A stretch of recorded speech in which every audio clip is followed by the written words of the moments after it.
Has Jesus been misquoted?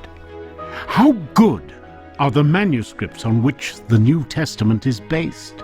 Some have said that the text has been deliberately changed.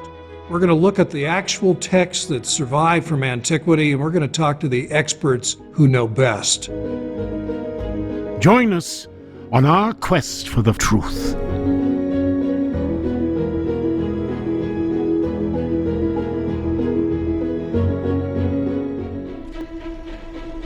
In 1897, two famous explorers, Bernard Grenfell and Arthur Hunt, traveled across Egypt in search of ancient manuscripts.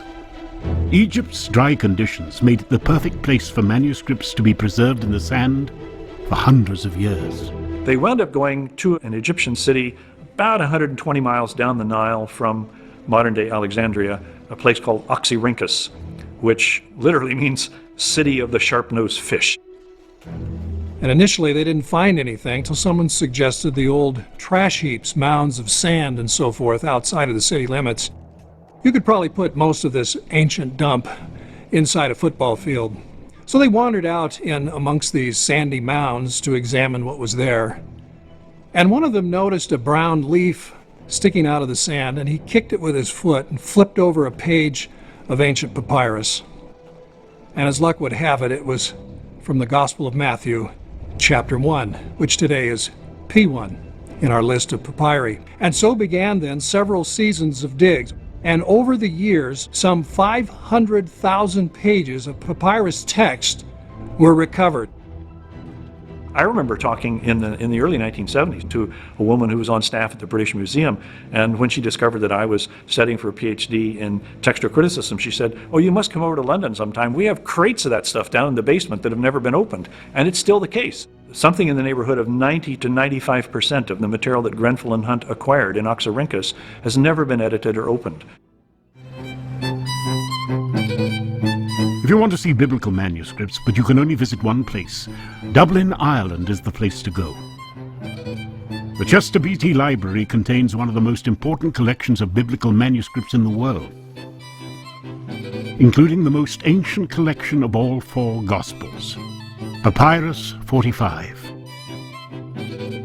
P45 is dated to about 200 to 250 AD, so the first half of the 3rd century. P45, together with the rest of the collection, was uncovered in the winter of 1929-1930 by a number of local Egyptians. It's not really sure exactly where the manuscripts were uncovered, because when the discovery and the acquisition of these manuscripts was published in the Times, it was sensational, because it moved back the existing understanding of the Christian texts at least 100 years.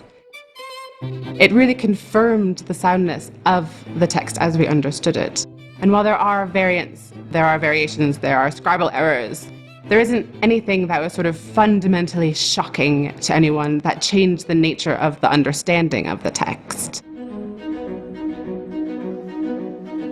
So what that tells us is that the earliest period was not nearly as free or chaotic as some scholars have supposed. The other thing, though, impresses me about P45 is that it dates to the very beginning of 3rd century. When that text was copied, some of the autographs of the Gospels could well have still been in circulation. So P45 could be a witness then to the originals, or at least the earliest copies of the Greek New Testament Gospels. Those earliest copies of the Gospel were found on the writing material papyrus. Since the earliest manuscripts are on papyrus, it helps to understand how it was made and why it lasted so long. Papyrus is made by taking papyrus reeds in a layer of strips that are, let's say, vertical, placing on top of that a layer that's horizontal, smashing those together so that the natural juices of the reed combine. When you're writing on papyrus in the ancient world, you often write with the fibers. The recto actually refers to the side of the page where the fibers run horizontally, and the verso refers to the side of the page where the fibers run vertically. And a papyrologist is somebody who studies texts written on papyri, basically. The average sized Greek New Testament manuscript is more than 450 pages long. That's the average size. So we have altogether over 5,800 Greek New Testament manuscripts, more than 2.5 million pages of text. The first form it was written in was on papyrus, which was kind of like ancient paper, and then the second stage was parchment, animal skins that are scraped very, very thin. Parchment is the vast majority of our manuscripts. The earliest ones are typically papyrus, the later ones are frequently and then ultimately paper. Our discoveries have not come to an end yet. There's a good chance that we continue to find copies of New Testament texts also in the near future.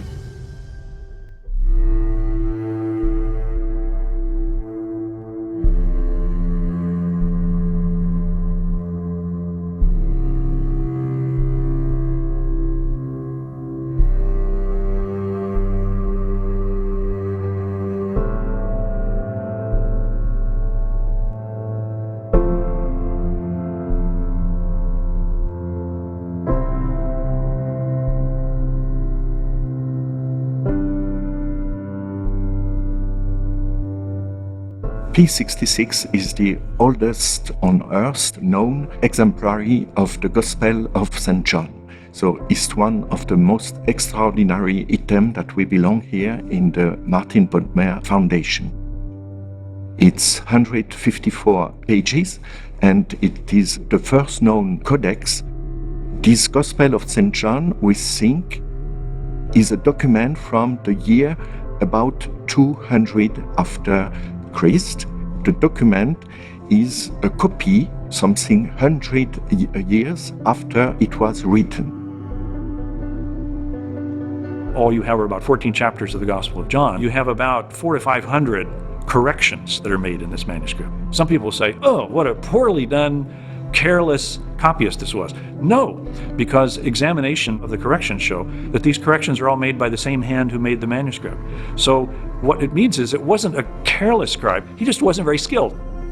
First time through, he makes lots of errors, but he's obviously very concerned about providing a careful, accurate text. So he goes back and proofs his work and catches about 400 to 500 errors and diligently corrects them. So that doesn't suggest to me a careless scribe. He just wasn't very skilled at his first attempt, but he was very conscientious. Investigating the earliest fragments of the New Testament requires scholars from all sorts of disciplines. Some study the text of the New Testament, others the materials that the writings were found on. Still others gain insights from the work of the archaeologists who unearthed these treasures from the ground.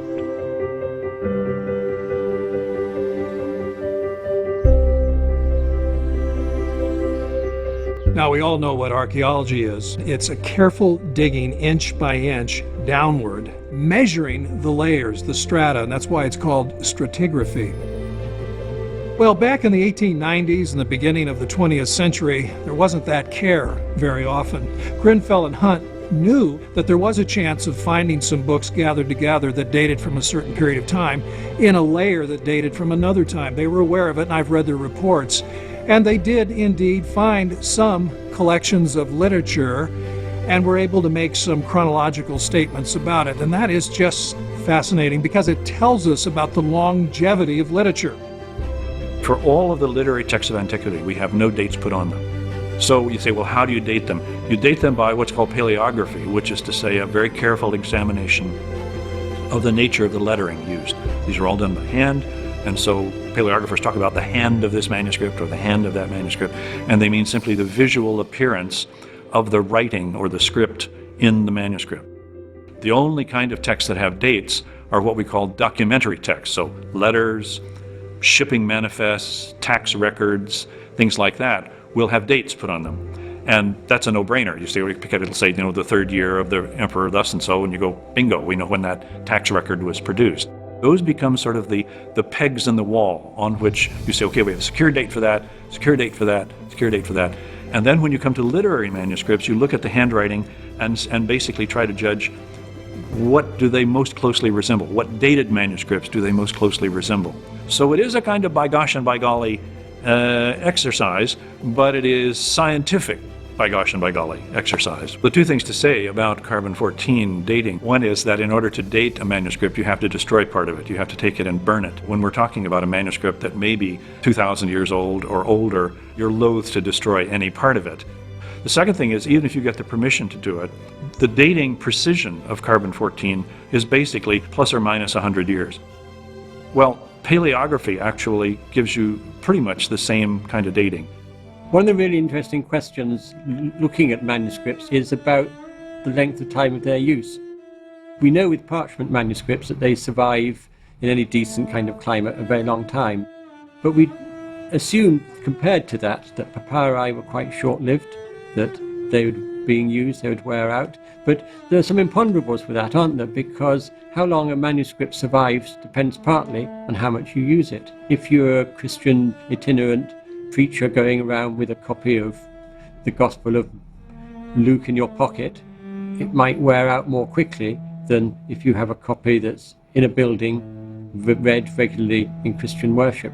One of the things that really interests me, though, was the discovery that there were whole libraries thrown out at the same time. Archives usually are in reference to business papers, personal letters, and other dated information. It's not literature. So when I refer to libraries, I'm referring to literature. It could be philosophy, it could be a romantic novel, it could be a play. And so what Grenfell and Hunt found on 5 or 6 different occasions was a basketful, and in one case literally a basket, the wicker basket itself still intact, containing as many as 20 book rolls of ancient literature that had been thrown out. Now here's where it gets really interesting. If they could do the stratigraphy, what they found was that in a 4th or 5th century layer was a library that had been thrown out made up mostly of books or book rolls dating to the 1st or 2nd centuries. Now just do the math. That would mean that these book rolls had been read, had remained in use for 200 or 300 years before being thrown out. Scholars who study manuscripts are called textual critics. But textual criticism isn't about criticizing the Bible. It's actually the discipline of comparing various manuscripts and identifying errors in the copying of those documents. Textual criticism is not necessarily something new. The church fathers performed their own text criticism. As early as Irenaeus, we see Irenaeus already talking about what are the best and weightiest manuscripts. And I think it is reassuring that whatever principle of textual criticism you apply, I think we're pretty well convinced that in the majority of cases we can get back to the original author's language, style, theology, and so on. No two manuscripts are exactly the same. The differences between manuscripts are referred to as textual variants. Those might be everything from spelling errors to entire verses or even whole sets of missing verses. How frequent are these variants? And how serious an obstacle are they to recovering the original text? We have many old manuscripts, some of them quite ancient, but there are textual variants and scribal errors. How significant are these? Some think that it means that we don't actually know what the original text said. I like to think of them in 2 different categories, meaningful and viable. Is a variant meaningful? That is, does it change the meaning of the text somehow? Is it viable? That is, does it have a possibility or a likelihood of actually representing the original wording? 1/5 of 1% of all textual variants are both meaningful and viable, and approximately 70% of them are spelling differences. There was no dictionary that said, here's how you spell words. In fact, John was a very creative speller. In the space of 8 verses in John chapter 9, he spells the exact same verb 3 different ways in 8 verses. The spelling is not an issue that affects anything, really. Magdalen College, Oxford, houses one of the oldest fragments of the Greek New Testament in England. It's known as P64. It consists of 3 small fragments, but their dating has been the source of an enormous amount of controversy. P64 is a series of 3 papyrus fragments that came to college in 1901. They were found by an alumnus, Charles Huliot, when he was a missionary in Luxor. And so in 1901, he sent the 3 fragments to us, and they've been here since. When they arrived in college, we brought in a scholar who dated the fragments to 4th century. and that date remains loosely what was hung on the fragments for about 50 years. In the 1950s, Roberts moved that date backwards to 2nd century AD, and the date remained 2nd century AD for the next 50 years or so. And it wasn't until the 90s when a fair bit of controversy and scholarship developed around these fragments. That controversy was kicked off by a scholar by the name of Carsten Peter Tiede, who in 1994 published an article that the supposed date of 2nd century AD was actually too late. He moved the date backwards even further to middle of the 1st century, so 70 AD or so. That caused a great deal of interest and controversy, both within the scholarly field but also within the public sphere. For the next 2 or 3 years, scholarship went back and forth over what the proper dating was, and since then things have settled down to a degree. But the date hung on these fragments is still late 2nd century AD. Dating controversy aside, I mean, these fragments are one of the most treasured items here in college. They're our earliest witness to a manuscript in college, and in fact, in the country. Each year, children from the school across our Malden College school, before they go off to their confirmation, they come up here and they're shown the fragments. Biblical scholars talk about originals and autographs when discussing the initial copies of the New Testament. Dr. Craig Evans gives us some insight into how letters from the 1st century were written.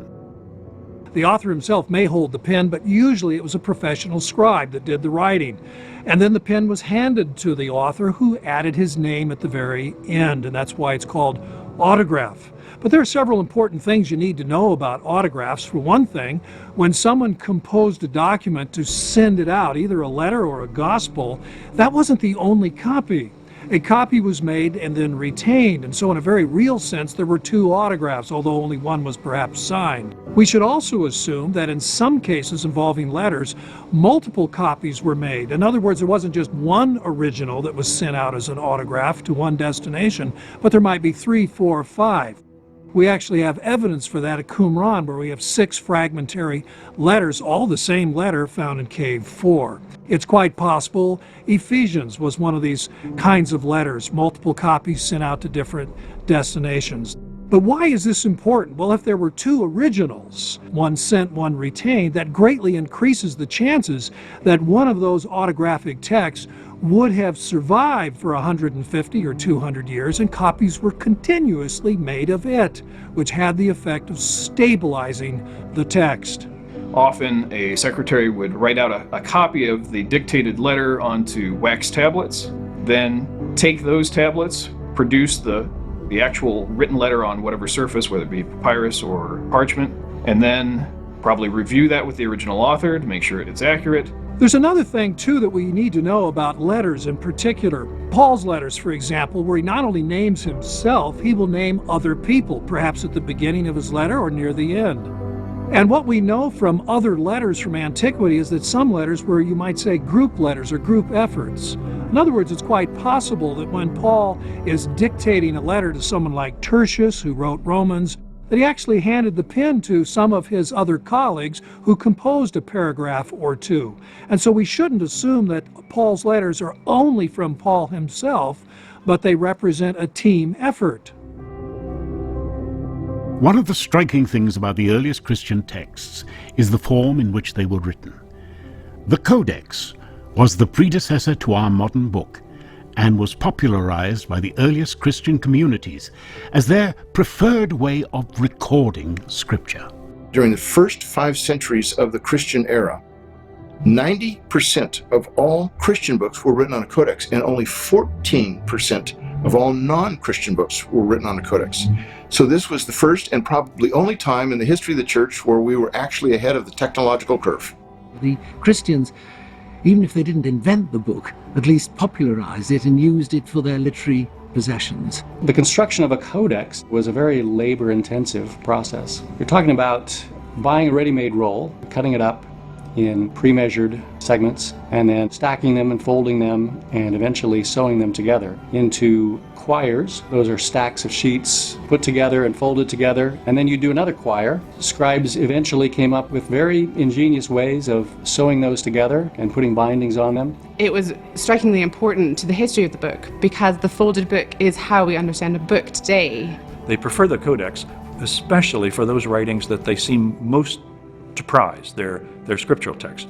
For other texts, they are much freer to use what is the dominant preferred book form of the time, the roll. So let's go to the Gospel of Thomas, for example. We have fragments of 3 copies of the Gospel of Thomas from the early 3rd century. One of them is a page of a codex, written in an average sort of hand with markings on it to show that it was intended for study purposes. The other one is a miniature roll, probably somebody's portable copy of the Gospel of Thomas that they wanted. And the other one is a reused roll. The point is, they weren't prepared for church usage. Those texts that were prepared for reading in church and that were intended to be treated as scripture by the community are almost entirely written on codexes. So when we talk about copies of texts around at the time, the physical form in which they're put is a significant indicator of the purpose for which they were put.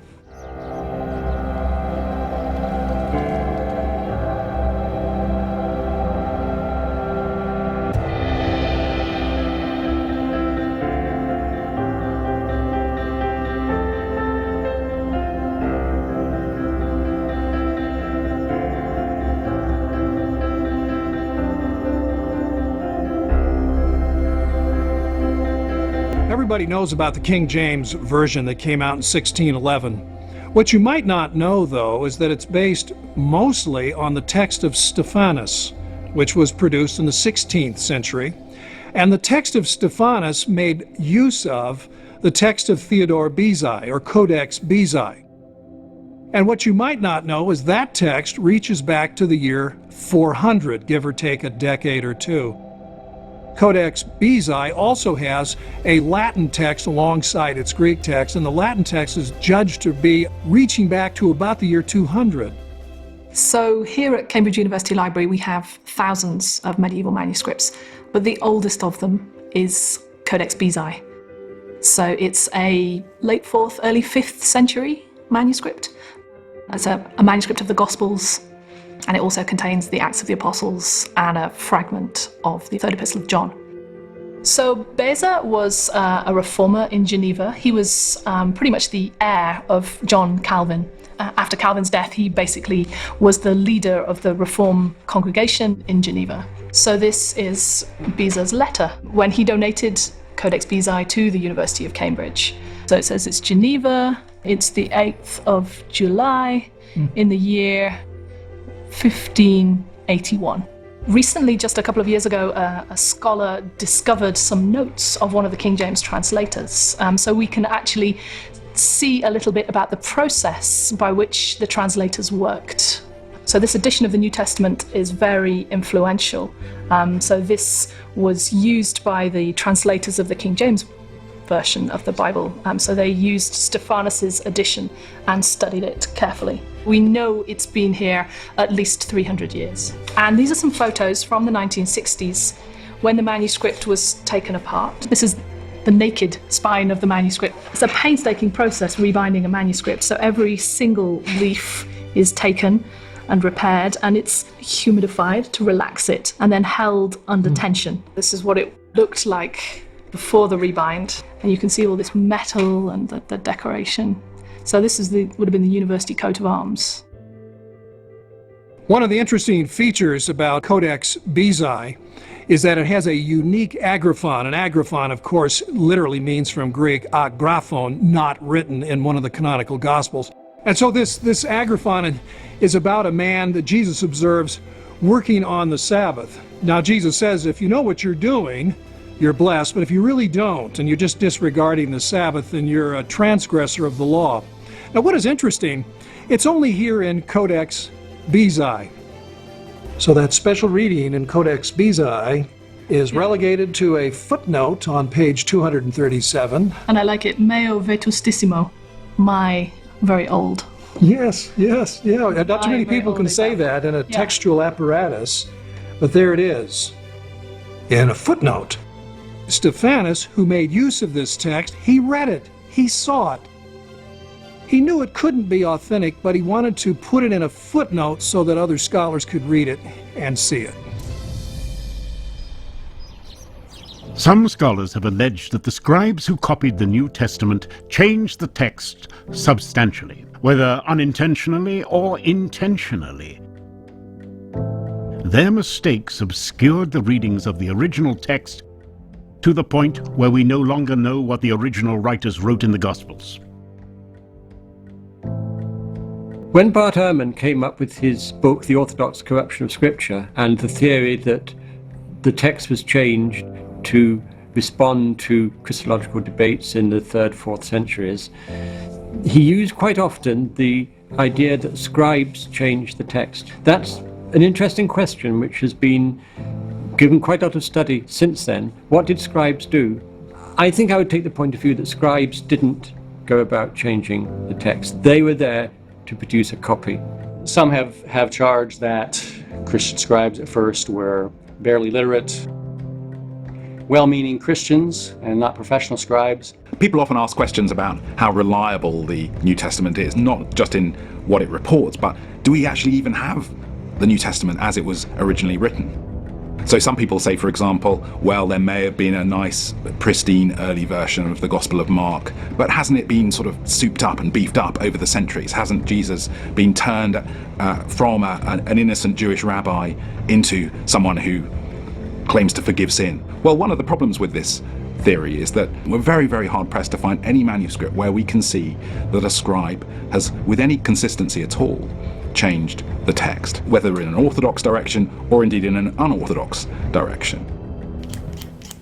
My name is Georgia Angelopoulos, and I'm a calligrapher. My background is Greek, so I am interested in learning all the scripts that were used in the ancient world. So today we're just working on rendering P75, the Gospel of St. John, on papyrus. So I'm just working with a cut reed pen, which did come from Greece, and using ink that approximates the kind of carbon ink that would have been used in this period. And we're starting with enarchin inologos, geologos, and the beginning was the word. So just getting a feel for the hand of the piece, the speed at which the writing was written. When you try copying a hand, you notice little things. He liked making certain gestures, especially with tea. This isn't a hand at this stage that is noticeably Christian. It has its roots in a pagan antiquity. We have to remember throughout all our discussions that when we say scribes, we're talking about a body of almost professional copyists. Hack copyists is how T.C. Skeet often referred to them. These were people who weren't necessarily Christians, but they were paid by the line. It was piecework. They actually got paid by the number of lines that they actually copied. And they didn't know what they were writing necessarily. They certainly wouldn't have deliberately changed things in any one particular Christian direction. Let me give an illustration of the kinds of mistakes that you'll get in some of these early manuscripts that are not intentional, but can easily be detected. If someone said to you, well, just as the preamble to the Constitution says, we, the people of the United States, in order to form a more perfect onion, you'd say, wait a minute, it's not onion, it's union. You made a mistake. You wrote O instead of U. Anybody would know that. That's not going to be a thing where, gee, did he mean cucumber? You know, we know it means union. And so that's the kinds of mistakes we get in these early papyri. And so they're easily fixable. And what happens is the next generation of scribes typically fixes those kinds of just mental farts, if you will. They didn't quite get it right, and they know what the problem was. The word gospel means good news. In the case of the New Testament, the good news of Jesus Christ, the Savior of the world. But the differences between the gospel accounts of Jesus have often been pointed to as a reason for not believing the message of Jesus. But the early church recognized the value in having 4 different perspectives on the life of Christ and bundled these together as the fourfold gospel. When I think about the variants among the manuscripts, all of our diverse manuscripts, not just in Greek, but also in Latin and other languages. And when I think of the 4 Gospels, Matthew, Mark, Luke, and John, which share many stories in common, but don't always tell the stories in exactly the same words, I'm reminded of what Jesus told his disciples in Matthew chapter 13. He has given them 7 parables about the kingdom of heaven. He's asked them if they understand. They assure him that they do. And he said, good. Because the scribe who has been trained for the kingdom of heaven is like a scholar or a householder who can open up the treasure box the thesaurus, and reach inside and pull out old stuff and new stuff. In other words, Jesus is telling his disciples, if you really understand what I'm saying, you're better than just a parrot that repeats word for word what I taught. You understand what I taught, and you can adapt it, because you're going to have to. You're going to be preaching in contexts where it's a different culture, it's a different language. You have to show me that you understand my words and can apply them in a variety of settings. And invariably, that will create some variations. So in a sense, the manuscripts that we have, the fourfold gospels that we have, hark back to Jesus himself, the way he taught his disciples, the way he instructed them, and the commission that he gave them in teaching the world his teaching. The manuscripts either have a volume that has the four Gospels, the four Gospel book. The title in the minuscules is typically the Tetra Euangelion, the number 4, but Euangelion, Gospel in singular. Hard to translate into English. It's something like the fourfold Gospel, or I personally like the term four Gospel book. So in the case of the Gospel of Mark, the beginning of the Gospel of Jesus Christ, this is a kind of summary of what the whole of Mark's Gospel is about. It's good news, and it's about Jesus Christ. It's not how to live your life in a moral way. It's not how to vote. It's about Jesus Christ and what he's done for us and how to follow him. Similarly, there's a preface at the beginning of Luke's Gospel, where Luke reassures the readers this is stuff that he's researched, this is stuff that has really taken place in space-time history. And John's Gospel also has a preface as well. In the beginning was the Word, and the Word was with God, and the Word was God. But this God from all eternity has become flesh in the land of Israel, in Palestine, in the 1st century AD. We talk today commonly of four Gospels. In antiquity, in the ancient Christian church, they didn't really talk about four Gospels very much. They talked about one Gospel. And so, when they titled the Gospels, they didn't title it Mark's Gospel, Matthew's Gospel, Luke's Gospel, John's Gospel. They called it the Gospel according to Matthew, the Gospel according to Mark, the Gospel according to Luke, and according to John. And one of the remarkable things about the manuscripts of the New Testament is that there's enormous consistency all the way through. We find hardly any variation at all in what the Gospels are called. They always have these same authors attributed to them. They were never anonymous, but they always had these same titles inscribed on the manuscripts. Although the vast majority of textual variants are spelling errors or little notations, there are a couple of longer passages that stand out. They're known as the long ending of Mark and the story of the woman caught in adultery. They don't appear in the earliest manuscripts. So how did they come to be in the New Testament? Now, some, of course, allege that there have been changes in the New Testament text. Well, where are they? There are only two significant alterations or questions that we know of. One of them is the story that's found in John's Gospel between chapters 7 and 8. That's the story about the woman caught in the act of adultery. The other one that's a question and involves 12 verses or so, and that's the ending of Mark. That is Mark chapter 16, verses 9 to 20. But isn't it interesting, the only two places where there really is a question is well attested in the manuscript tradition. There's no way that this has slipped under the radar. It's caught. We go back to our earliest texts, and the passage in John just isn't there. And scholars note that the language in the passage doesn't really sound much like John's language. And when we look at the ending of Mark, some of the same reservations are registered there too. If we didn't have those two passages, what would we be lacking? The same things that are taught about Jesus, like in the story of the woman caught in adultery, that he forgives sins.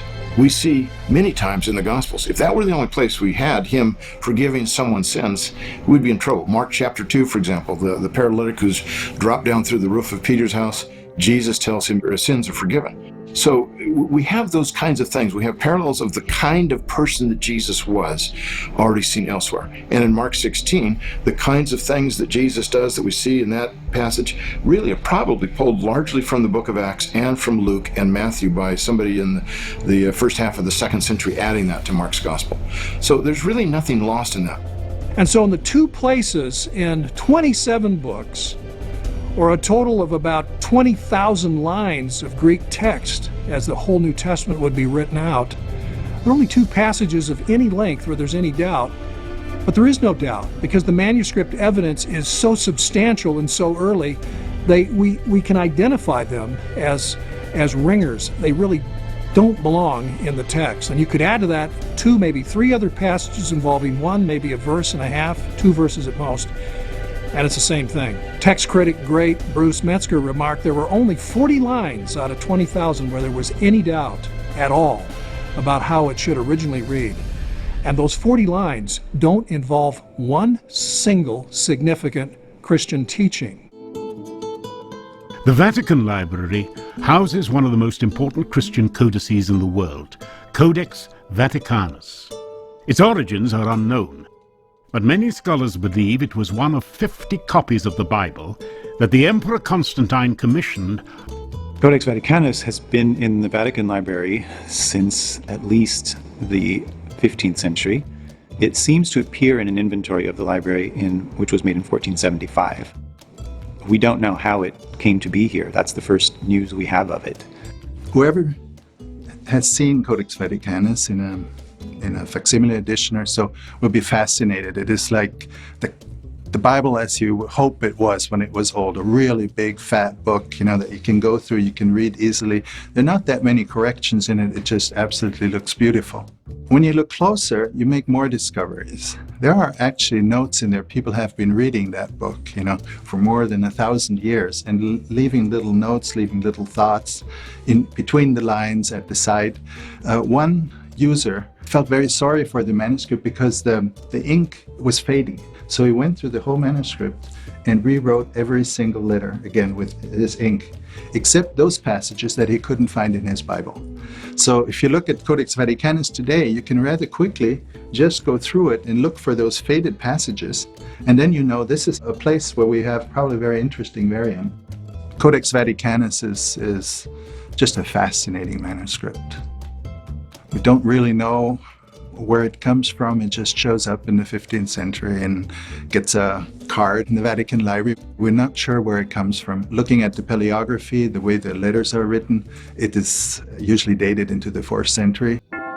Many translators have wrestled with choosing the best variant reading for a particular verse, but some scholars have even gone so far as to say that the Gospels have been corrupted to the point where we have no idea what the original writers even wrote down. But does the manuscript evidence actually support that claim? The late Helmut Kester, who was an outstanding scholar at Harvard for decades, one time in one of his publications stated, on the basis of no evidence, it was just an assumption, stated that the texts that we have, the manuscripts that we now have, probably don't reflect the originals, that there has been a lot of changes that took place in the 1st century when the Gospels and Paul's letters were first written. In other words, the very first copies, and then the very first copies of the first copies. When these copies were being made in the 1st century, on in the 2nd, there were all kinds of wild changes made. The evidence simply does not support that assumption. And one of the things that has caused us to doubt that scenario is the discovery that the ancient manuscripts were in use a long time. Because what we have found, thanks to archaeology hand in hand with manuscript discovery, we discover that, manuscripts were in use 200, 300 years or longer. How's this happen? Well, Oxyrhynchus, where 500,000 pages of text were recovered in the 1890s on into the 1920s. Well, some stratigraphy was done. And so we have libraries that have been thrown out, and we can do chronological study of these books. And what we find is that literature typically was in use 150 years to 200 years, sometimes 300 or 400 years. Now, the implications for the New Testament are obvious. If Paul wrote his letters in the 50s and 60s, if the gospel writers wrote their gospels in the 60s and 70s of the 1st century, and the autographs remained in use for 150 years. That takes us all the way into the early 3rd century. We have continuity from the autographs to these early copies we have. And those early copies would have had the same duration, the same longevity, which takes us right into the 4th century, where we have the complete Greek New Testament, like Codex Vaticanus or Codex Sinaiticus. And when those were written, these other papyri that you can now see in Geneva or in Dublin or wherever, they were still in existence. And so this idea that, oh, well, who knows what Paul originally wrote in his letters, or who knows what the gospel writers originally said about Jesus, there's no foundation for that kind of skepticism. This has been commented on. Fred Wissey, longtime professor at Yale, remarked one time that the stability of the Greek New Testament text is such that he considered it nothing less than a miracle. I thought that was an interesting thing, because he wasn't being pious or theological, no intended apologetic there in his observation. But he ought to know, because as a scholar of Coptic Gnostic texts, he knew what instability was all about. The early church faced numerous challenges from groups who wanted to put their spin on the gospel. One of these groups called themselves Gnostics, which means knowledge. They produced gospels that were attributed to the apostles, but contained what they believed were special insights into the nature of reality. Now, we refer to certain groups in early Christianity and certain texts sometimes as Gnostic or representing Gnosticism. This has become an increasingly controversial and woolly term. But I think mainly what we're talking about, if I could say that the hardcore example of Gnosticism, is people who believed that there was a high good God and an inferior evil God. And they tended to think that the world was actually made by the evil God. It's part of the reason why in all of the Christian creeds from the Apostles' Creed onward, the very first thing that you say is, I believe in God the Father, creator of heaven and earth. They would produce sometimes some very odd counter readings of scriptural texts. So one of the earliest people to comment on this is Irenaeus, who was a bishop in Lyon in France in the 170s and 180s AD. One of the first things he commented about an apocryphal gospel is about the gospel of truth.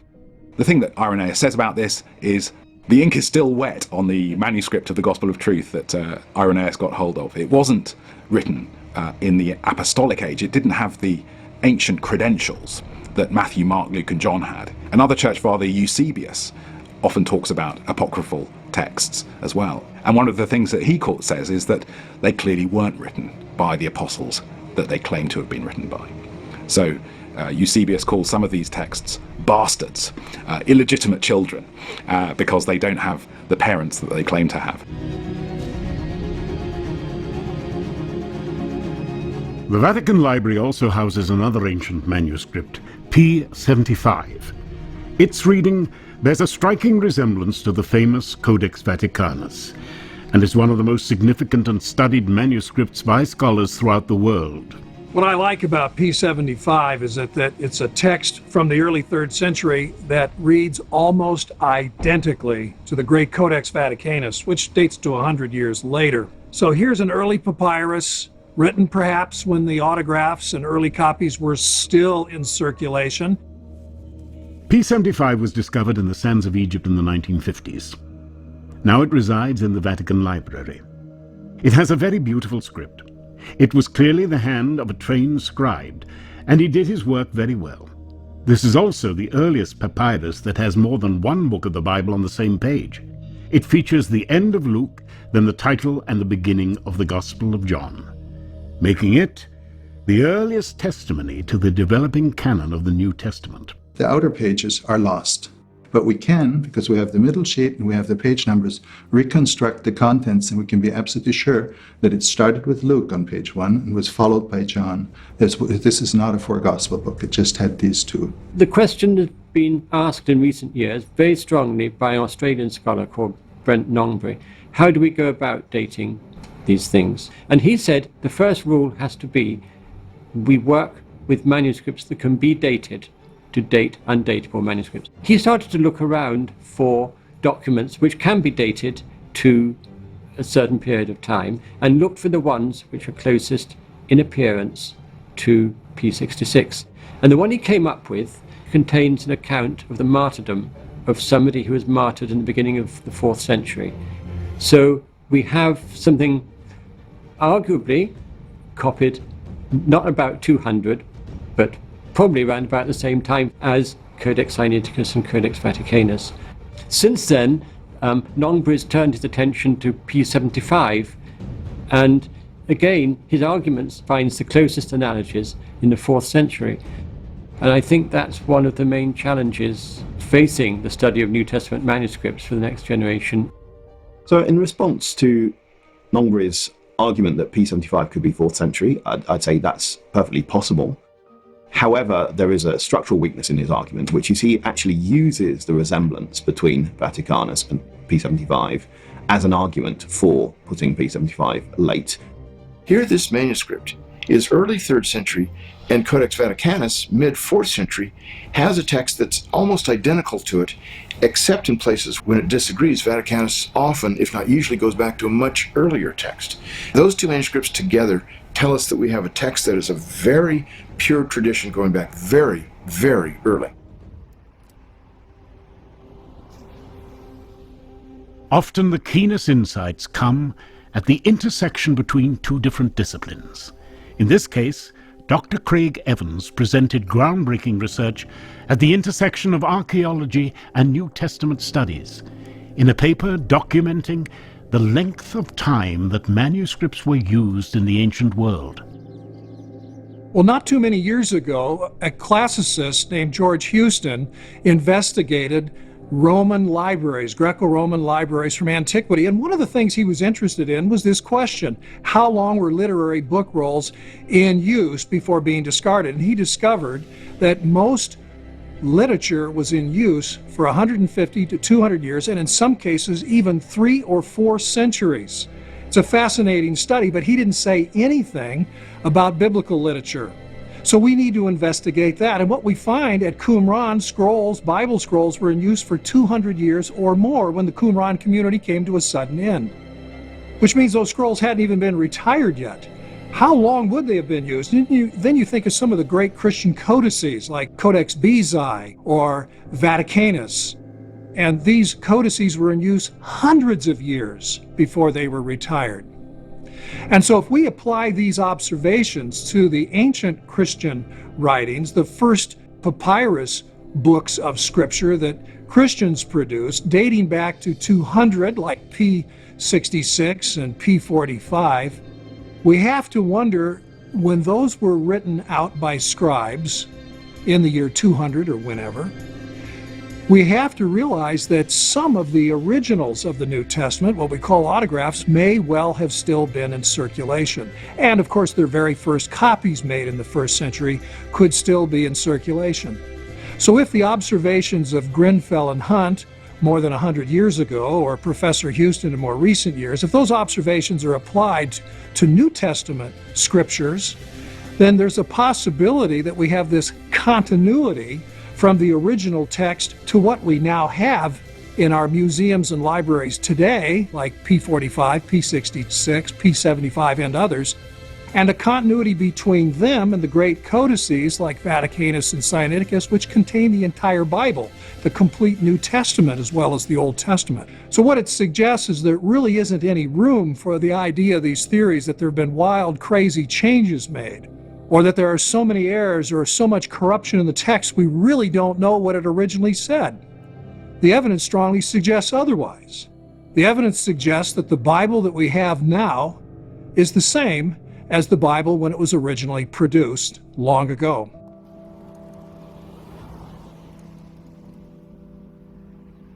Some scholars have proposed that the New Testament writings were deliberately altered by church leaders or those desiring to consolidate power, so that the writings themselves are so corrupt that there is no way of knowing what the original writers wrote, and that the stories of the Gospels simply cannot be trusted. When people make the assertion that people have deliberately falsified the New Testament text and changed it, I think there are some logistical challenges to this idea. So if we just start with the 4 Gospels, what we find is that at first, each of the 4 Gospels is written in separate places, but fairly early on people begin to transmit the 4 Gospels as a group, which means that effectively you have the Gospels being transmitted in 2 different media. One is singly and the other is as a group. So of course if you're going to change Gospels, you need to change them in both of those media. Now, you could say that they were changed very early on. The problem with this is, the earlier you make that sort of change go on, the less likely it is that anyone knew that one of those Gospels was going to become part of the four Gospels, part of the New Testament, part of the Bible, part of something so substantial. So in fact, the motivation for changing something in order to produce an effect is taken away because people don't know that it would have the effect. And even then, you might be able to change one Gospel, the one that's in your locality, but you wouldn't know about the other three. Let's say you're in the year 100, let's say all four Gospels have been written. You don't know that there are going to be four Gospels to go and change all four of them. So there are these problems when you try and locate a period when someone could have changed all four Gospels. I want to know, when is it? Is it the year 100, 110, 120? Just give me the period, because whenever you make that claim, I'm going to find difficulties. If you start saying someone was changing the Gospels around the year 160, then I'm going to have the problem that, well, the Gospels have been spreading for quite some time by now. There's a full Gospel collection, but also Gospels are being transmitted individually. Are you going to change both of those? By the year 170, 180, we start getting the Gospels being transmitted probably in Syriac, in the Diatessaron. So that becomes difficult. By the year 200, we probably have the Gospels being transmitted in Latin in North Africa. Certainly by the year 300, we'd have it in Coptic as well. And so you start asking the question, when could someone actually change all four Gospels? Now, we know that there are a couple of passages which have significant additions to the earliest text. One is at the end of Mark, and another is this woman caught in adultery. Those cases really are unique, because the great thing is that the early versions often omit those things, or they show some omission and some with them present. In a sense, if someone tries to do anything, you get this mess of evidence, and that's great, because that shows you there's been no conspiracy to try and make all the evidence look the same. It also gives you a lot more certainty about all of the other passages, because you know that if someone had tampered, you would get that sort of pattern showing up. The fact that the pattern doesn't show up. So I'd want to say that really throughout the whole of history, there's never been an individual who's been in a position to make deliberate substantial changes across the New Testament. There's never been an emperor, there's never been a pope, there's never been anyone who's been in a position to do that. And of course, when you go to the Middle Ages, there are so many different translations that logistics of just going around and changing them all would just be phenomenal. When we talk about the New Testament canon, we really need to address a popular myth. And the myth is that the Emperor Constantine in the 4th century, in conjunction with the Council of Nicaea, the very famous council in church history, picked the books that were going to be in the New Testament. Now, this idea was popularized through the novel by Dan Brown, The Da Vinci Code. You'll see it picked up on any number of internet sites. And there's just one little problem. It just isn't true. And we know it's not true because we have the decisions that were made at the Council of Nicaea. They were written down, they are codified, they're referred to as the Canons of Nicaea. You could actually go look those up on the internet and see that the Council did not make any decision about which books belong in the New Testament, nor did Constantine dictate that that be done. Canon comes from the term kaneh, which was a measuring stick or a reed. It just refers to a rule or standard by which other things are measured. So I think we need to, again, consider that sort of thing when we talk about the New Testament canon. Now, there are a number of places where scholars will try to say, aha, this proves that the ancient church changed the text to affirm the deity of Christ and other things like that. And Bart Ehrman, in his book Misquoting Jesus, leads you down the path of suggesting that very thing. But in the paperback edition that came out a few months after his hardbound edition came out in 2005, the publishers apparently wanted to keep the sales going, so they added an appendix. And on page 252 in this appendix, they asked him, so why do you disagree with your mentor, Dr. Bruce Metzger at Princeton Seminary, about the nature of these variants? Because he says no essential doctrine is affected by any of these viable variants, and you're saying that they do change doctrine. His response is no cardinal doctrine, no essential doctrine is affected by any of these variants. Now that's remarkable. Even the publishers themselves had misread what Bart Ehrman said in that book. And even Bart Ehrman, when he was interviewed, said, oh yeah, the doctrine of the New Testament is changed by these variants. He couldn't prove it though. And here, in a moment of honesty and openness, he had to admit no essential doctrine is affected. Tens of thousands of people have abandoned the Christian faith because of Bart Ehrman's writings and misquoting Jesus.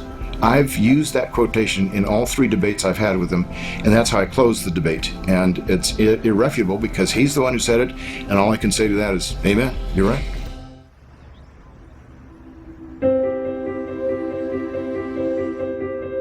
In Manchester, England, the John Rylands Library houses the most ancient fragment of the New Testament extant today. It's known as P52. No bigger than the size of a credit card, when it was discovered, P52 rocked the world of biblical scholarship. It's been here since 1920. It was part of a collection of fragments that were brought over from Egypt by Bernard Grenfell. It was only in the 1930s that the collection was being catalogued by Colin Roberts, and this particular piece, he recognised its significance immediately. So here he sees this manuscript written on both sides, and then he starts to transcribe it. What it is on the first side is John 18, verses 31 through 33. On the back side, it was John 18, 37 and 38. And he sent photographs of it to the 3 leading papyrologists in Europe at the time. Each one wrote back to him independently and said, this manuscript cannot be dated later than 150 and should be dated as early as 100. A fourth, a German scholar, demurred and said, no, I think it may have been written in the 90s. Well, John's Gospel at this time was typically dated as late as 170. By F.C. Bauer, who had lived 90 years early and had published on this. Bauer was a professor at Tübingen University. He had studied under Hegel, and you may not know that term Hegelian dialectic, but it's thesis, antithesis, synthesis. And what he argued was that you have Peter's version of Christianity as thesis, Paul's version, which includes the Gentiles, as antithesis, and then John's and the book of Acts as synthesis.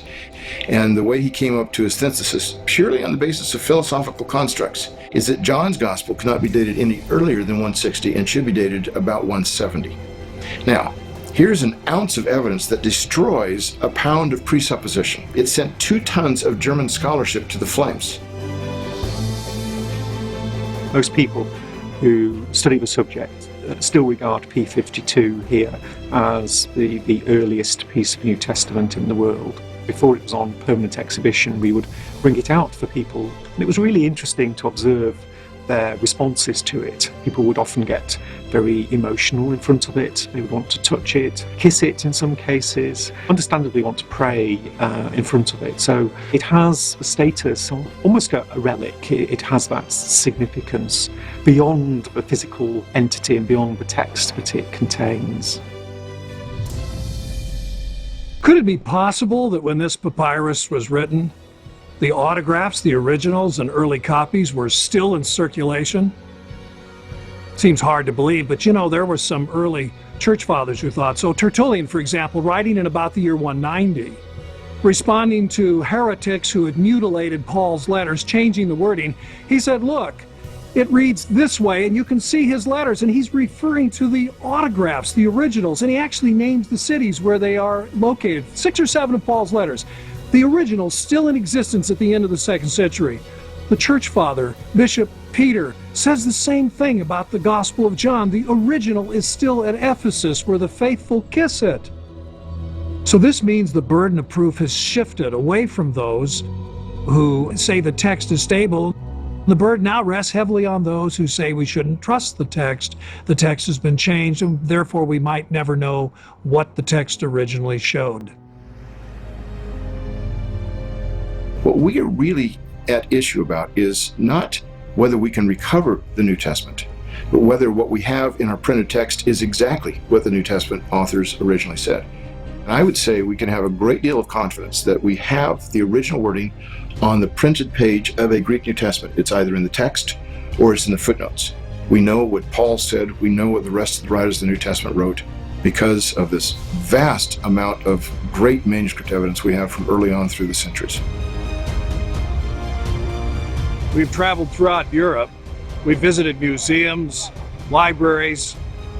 We've looked at the oldest manuscripts of the Greek New Testament. We've spoken to the curators who protect them. We have interviewed scholars who study them, and we've asked them all, how good are these manuscripts? And what we've been told is that they're very old, they get very close to the originals, and what was very exciting, they preserve the text of the originals. So when you read the New Testament, your translation of the Greek manuscripts, you should know that what you have is what they originally said. You have every confidence in reading the New Testament to know that that is indeed what the original author said. I think you really are reading the Word of God.